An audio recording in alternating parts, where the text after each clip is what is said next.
रात के लगभग 8:30 बज चुके थे।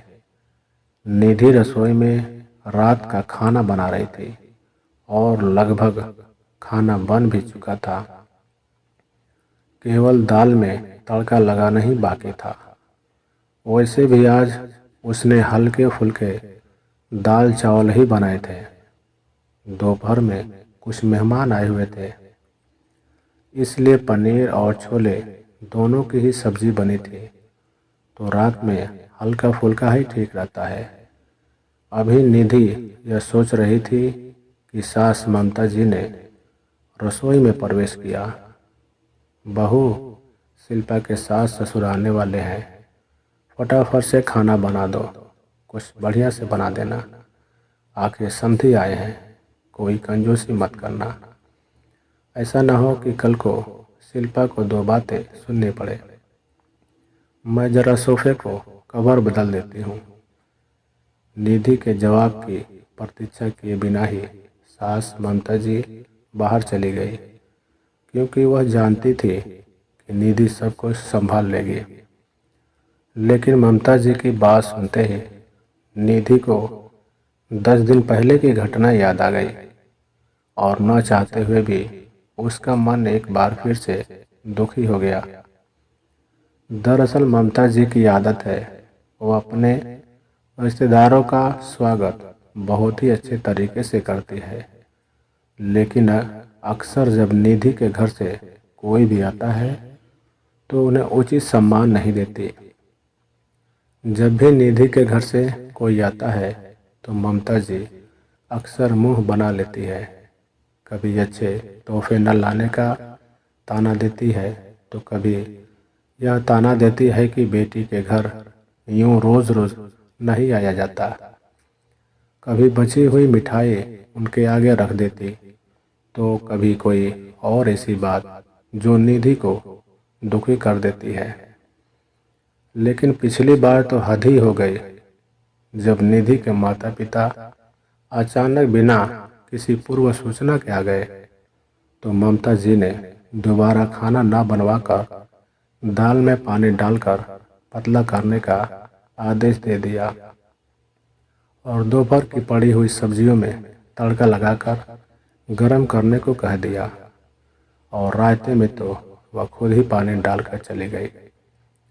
केवल खाने पीने में ही नहीं, अक्सर वह अपनी बातों से यह बता देती है कि निधि के परिवार में से किसी का भी यहाँ आना उन्हें पसंद नहीं है। और वही दूसरी तरफ अगर उनकी बेटी के ससुराल से कोई आता है तो 36 तरीके का व्यंजन बनाए जाते हैं, उन्हें पूरा सम्मान दिया जाता है। आज भी जब उन्हें पता चला कि उनकी बेटी के सास ससुर आने वाले हैं तो उन्होंने निधि को बढ़िया खाना बनाने का हुक्म दे डाला।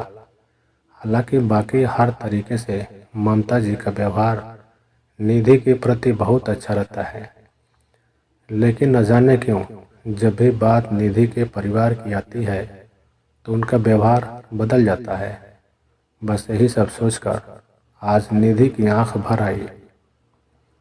कहते हैं कि किसी का सब्र का इम्तिहान नहीं लेनी चाहिए, लेकिन शायद ममता जी यह बात समझ नहीं पा रही थी, इसलिए बार बार निधि के मायके वालों को अपमानित करके वह निधि को दुखी कर रही थी।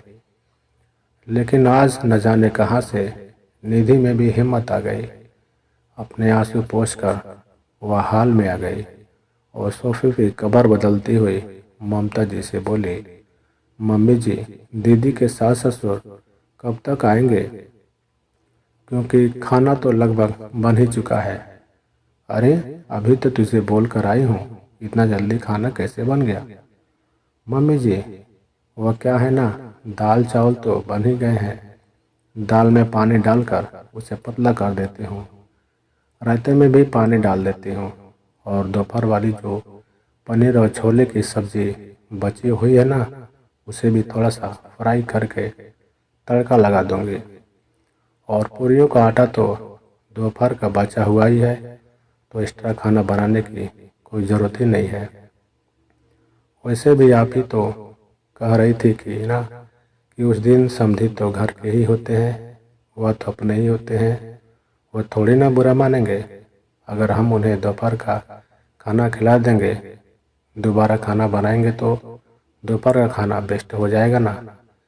याद है मम्मी जी आपको उस दिन जब मेरे मम्मी पापा आए थे, तब आपने यही कहा था, तो फिर आज भी ऐसा ही करते हैं। दीदी के सास ससुर भी तो समझे ही है, घर के ही है, अपने ही लोग हैं। वह थोड़े ही ना बुरा मानेंगे। क्यों, सही कह रही हूँ ना मैं मम्मी जी? निधि की कही हुई हर बात आज ममता जी को आईना दिखा रही थी और उन्हें यह एहसास करवा रही थी कि आज तक वो निधि के परिवार के साथ कितना गलत कर रही थी। शायद इसलिए निधि के कहने से इतना सब कुछ सुनने के बाद आज निधि से आंख मिलाने की उनकी हिम्मत नहीं हो रही थी।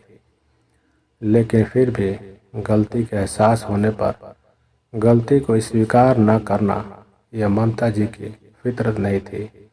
इसलिए चंद ही मिनटों के बाद उन्होंने चुप्पी तोड़ते हुए निधि से कहा, बेटा सबसे पहले तो आज तक जो गलत व्यवहार मैं तुम्हारे परिवार के साथ करती आ रही थी, इसके लिए मुझे माफ़ कर दें।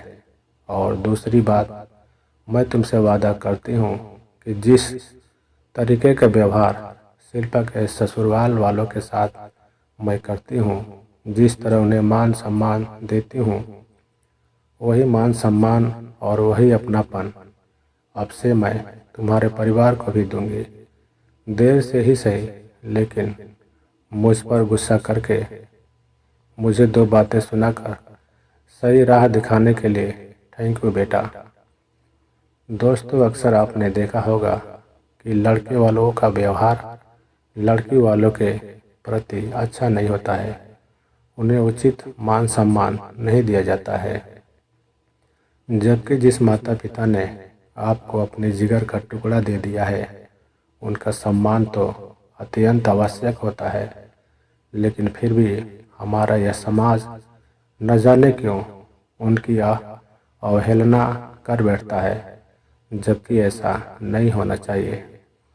इस विषय पर आपका क्या विचार है, कमेंट कीजिए। और यह कहानी आपको कैसी लगी ज़रूर बताइए। दोस्तों, अगर वीडियो अच्छे लगे तो लाइक करें और चैनल पर नए हैं तो सब्सक्राइब ज़रूर करें।